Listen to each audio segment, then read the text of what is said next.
जय श्री कृष्ण. तर आज मी रुहीसाठी मागवली आहे सायकल. लहान मुलं जी खालती असे घसरवत चालवतात तशी सायकल. तर इथे माही ओपन करते बॉक्स. टॉयचा बॉक्स आहे हा आणि ही आहे रुहीची सायकल. तर मागच्या वेळेला जे वॉकर मागवलं होतं त्याचं पूर्ण फिटिंग माहीनेच केलं होतं. त्याच्यामुळे माही पटापट याचं फिटिंग करायला बसून गेली. रुही पण तिच्या अवतीभोवती करत होती. मग नंतर माहीच्या पप्पांनाही मी सांगितलं की हिला हेल्प करा, कारण याच्यात काय स्क्रू ड्रायव्हर वगैरे बसवायचे होते. हे असं पुढे जे व्हील दिलेलं आहे हे व्यवस्थित बसायला पाहिजे. तर त्या ठिकाणी माहीला यांची हेल्पची गरज होती. सायकल रेडी झाल्यावर माहीने त्या सायकलचं उद्घाटन केलं आणि रुही सायकल दे म्हणून रडत होती तिच्या मागे. मग रुहीला पण बसवलं सायकलवरती. पळतच गेली रुही.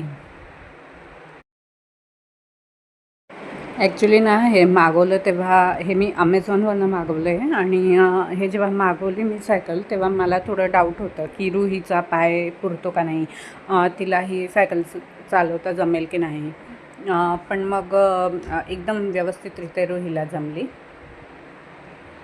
आणि रुही ती सायकल फक्त पुढेच नाही तर मागे सुद्धा चालवते.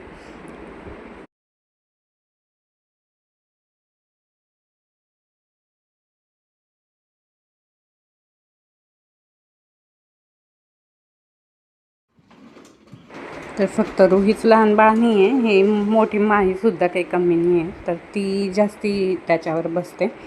पण मी म्हटले की वेट जास्ती तर तुटे ना तर बरं आहे फक्त. तसं याच्यावरती लिहिलं होतं की 70 kg वेट याच्यावर पॉसिबल आहे.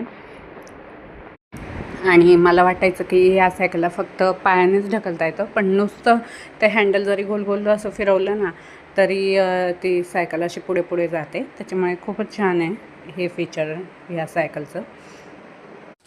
तर अजून दुसरंसुद्धा मी टॉय रुहीसाठी मागवलं आणि ते म्हणजे घोडा.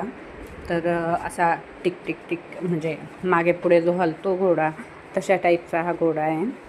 व्हाईट आणि रेड कलरमध्ये मी मागवला आहे याला. तर ह्या घोड्याला कसं असं मागे पुढे म्हणजे तिथल्या तिथेही त्याच्यावर डोलवू शकता, नाहीतर मग त्याला व्हील्स दिलेले आहे तर ते व्हील्सने पण असं पुढे सरकतो तो घोडा. पण ह्या घोड्यावर बसायला रुही थोडी घाबरते. अजून तिला एवढं जमत नाही आहे. पण तिला थोड्या प्रॅक्टिसची गरज आहे. थोडी मोठी होईल ना तर आपस तिला याच्यावर पण बसता जमेल.